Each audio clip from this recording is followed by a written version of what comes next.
नमस्कार, खुलासा में स्वागत है। हमारे साथ हैं राजीव, जो खुलासा के नए टीम मेंबर भी हैं और क्राइम के एक्सपर्ट हैं।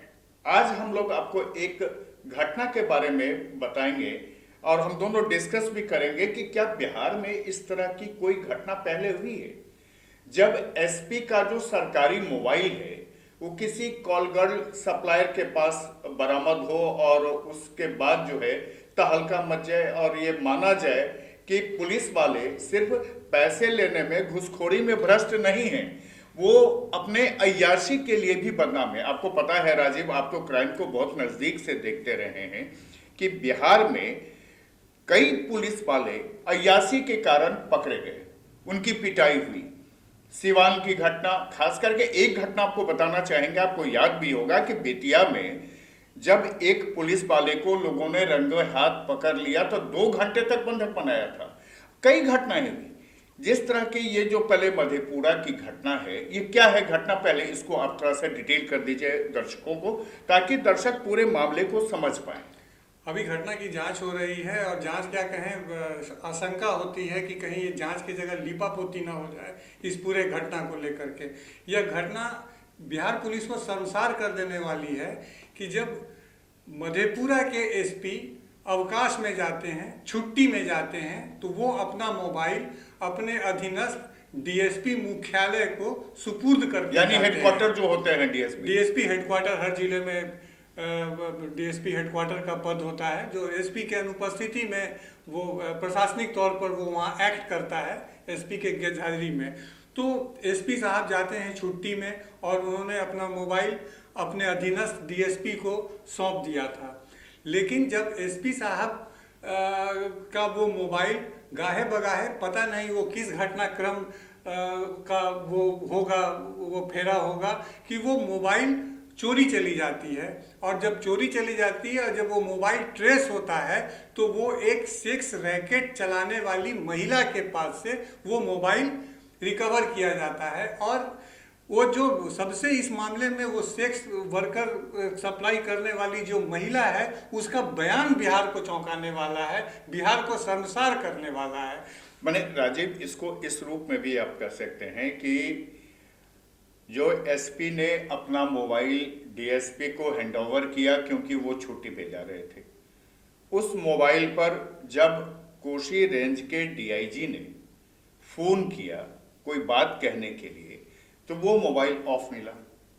उसके बाद उन्होंने डीएसपी मुख्यालय को फोन किया, उनका मोबाइल नहीं उठा, तो उन्होंने डीआईजी साहब ने इस पूरे दोनों मोबाइल को सर्विलांस पे डाला।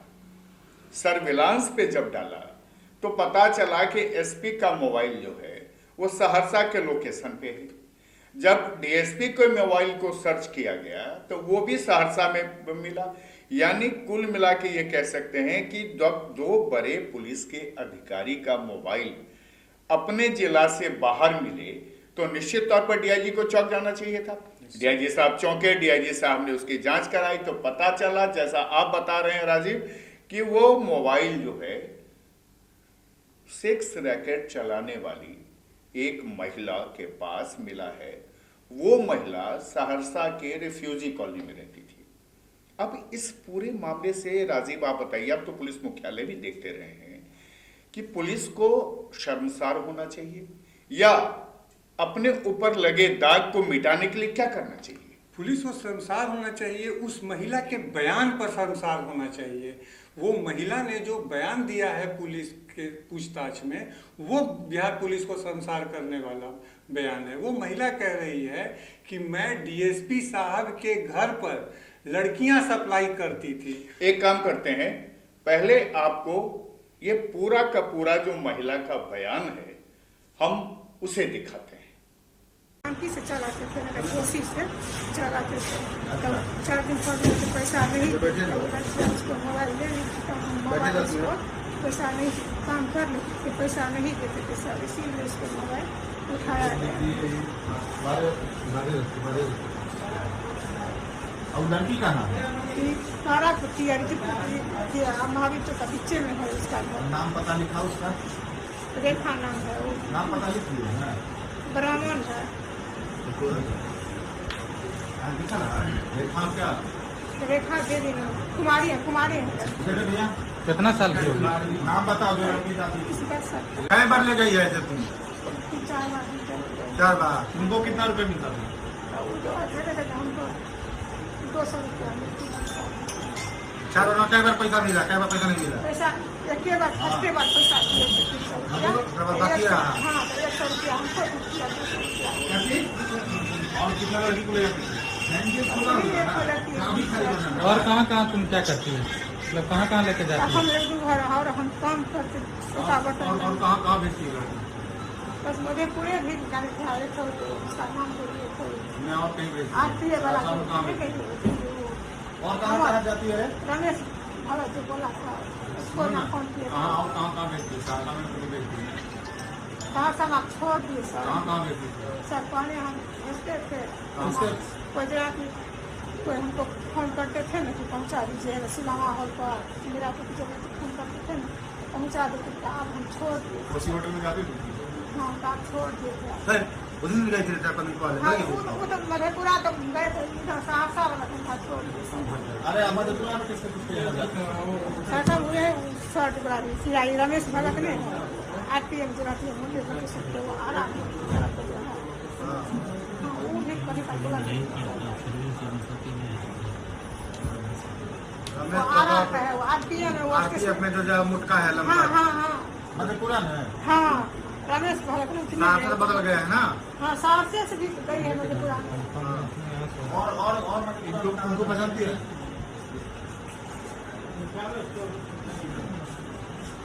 अरे मधेपुरा में और कहाँ जाते थे?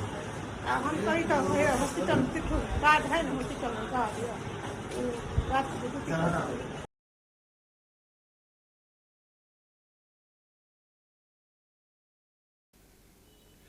हाँ राजीव, लोग हमारे दर्शकों ने महिला का बयान भी पूरी तरह से सुन लिया। अब आप बताइए, महिला जिस तरह से ये कह रही है, लगभग 2.5 मिनट तक महिला का ये वीडियो है जिससे पूछताछ की जा रही है, जिसमें वो बता रही है। अब आप बताइए कि क्या बिहार पुलिस के एक अधिकारी, जो अधिकारी बिहार पब्लिक सर्विस कमीशन को पास करके 1 साल की या 2 साल की या 6 महीने की ट्रेनिंग करके पोस्टिंग में आता है, जिसके पास अपना परिवार है, बाल बच्चे हैं, क्या वो व्यक्ति कॉल गर्ल को अपने पास बुलाए? खास करके जब पुलिस अधिकारी के रूप में वो तैनात है, तब यह बिहार के लिए कितनी बड़ी घटना। क्या इससे पहले भी इस तरह की घटनाएं हुई हैं बिहार में? किसी गस्टेड ऑफिसर या किसी बड़े पुलिस अधिकारी को लेकर तो मुझे याद नहीं है कि इस तरह की घटना हुई होगी। छोटे दरोगा जमादार के लेवल पर इस तरह की घटनाएं होती रही हैं बिहार में। मैं बता रहा था, सुपौल में पिछले दिनों करीब कई घंटों तक वो इस एएसआई को बंधक बनाकर ग्रामीणों ने उसकी पिटाई की, उसकी उठक बैठक करवाई गई उस मौके पर। तो इस तरह की घटनाएं आती थी। वो सिपाही जमादार या बहुत से बहुत दरोगा स्तर पर इस तरह की शिकायतें आती थी, लेकिन किसी एसडीपीओ डीएसपी स्तर के राजपत्रित पुलिस अधिकारी के खिलाफ इस तरह की घटना बिहार में मुझे लगता है कि, और जिस तरह से ये घटना का की परतें खुल रही हैं उस महिला के, अभी तक तो माना जा रहा था कि चलिए एसपी साहब का मोबाइल चोरी हो सकता है, किसी से भी मोबाइल, किसी के हाथ से भी मोबाइल चोरी हो सकता है, कहीं छूट सकता है ये, लेकिन मोबाइल जब बरामद होता है, बरामद कहाँ से होता है और वो बरामद जिस महिला से होता है वो महिला क्या कह रही है, ये बिहार पुलिस को शर्मसार करने वाली पूरी घटना बिहार पुलिस को। देखिए, बिहार पुलिस के जो मुखिया हैं, जो डीजीपी हैं एसके सिंघल साहब, काफ़ी माने जाने पुलिस अधिकारी हैं, बहुत ही तेज तर्रार भी हैं और उनके पास पूरी जानकारी भी है।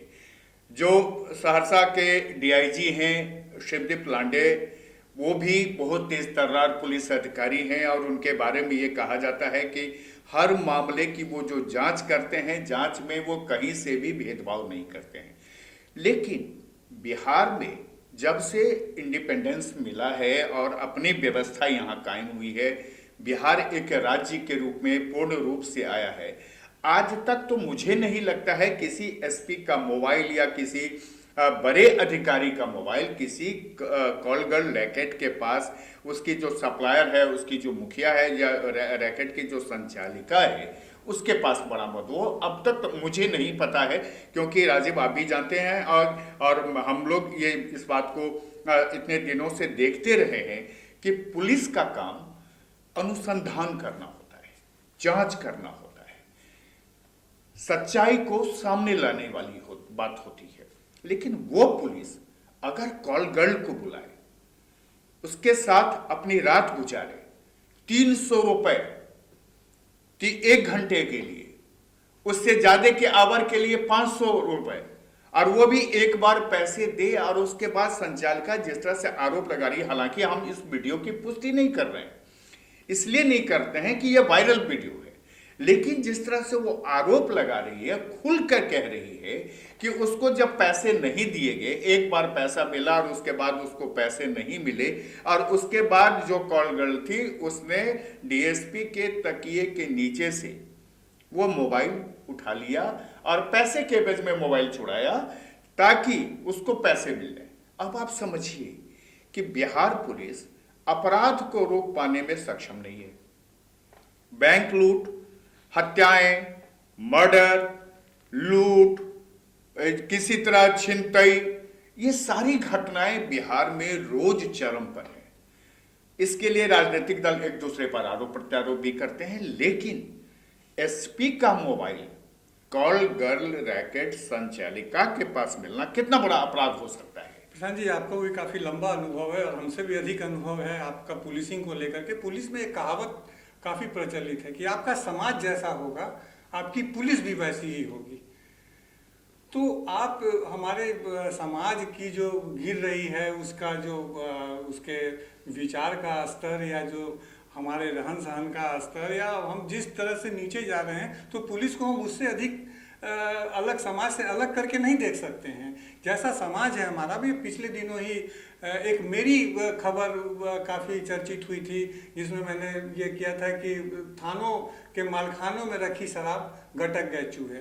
क्या वो चूहे पुलिस के वर्दी में थे या वो चूहे सामान्य चूहे थे? तो इस तरह की घटनाएं अगर इसकी लीपापोती होगी, इसको कहीं एक अंजाम तक इसकी जांच को नहीं पहुंचाया जाएगा और सामने के अधिकारी जब तक दंडित नहीं होंगे ऐसे मामलों में, तब तक इस तरह की घटनाएं लगातार पुनरावृत्ति होती रहेंगी। और अब मुझे तो डर लगता है कि कहीं इससे भी बड़ी घटना, कोई भयावह घटना इन अधिकारियों को लेकर सामने ना आ जाए। राजीव, आप बिल्कुल सही कह रहे हैं। हम दर्शकों को, जो हमारे व्यूअर हैं, उनको भी ये बात बताना चाहते हैं कि पुलिस की एक व्यवस्था है। पुलिस सिर्फ कानून का रक्षक नहीं है, वो लॉ और जो प्रिविलेज लोग हैं उनके सुरक्षा देने के लिए ही नहीं है, शराब रोकने के लिए नहीं है। पुलिस का काम है अपराध पर नियंत्रण, पुरुषार्थ, लिप्सा रहित। और जब समाज में पुरुषार्थ ही आपका खत्म हो जाए तो इस पुलिस को क्या कहा जाएगा?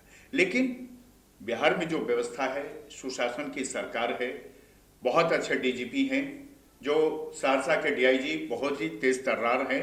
हम लोग यही उम्मीद करते हैं कि जब उनके संज्ञान में ये बातें आई हैं तो इसको अंजाम तक पहुंचाएं, और जो भी इसमें दोषी है, चाहे वो अधिकारी हो, चाहे वो कॉल गर्ल रैकेट संचालिका हो, या इस तरह की व्यवस्था जो बिहार में बंद है, जो इसको चलाता है, उस पर कार्रवाई हो। हमारी आपकी यही राय है। आप खुलासा देखते रहिए। टू द पॉइंट में हम एपिसोड वाइज ऐसे मुद्दे आपके सामने लेके आएंगे जो समाज को, व्यवस्था को शर्मसार करता है। लेकिन एक बात याद रखिएगा, खुलासा को सब्सक्राइब करना नहीं भूलिएगा। नमस्कार।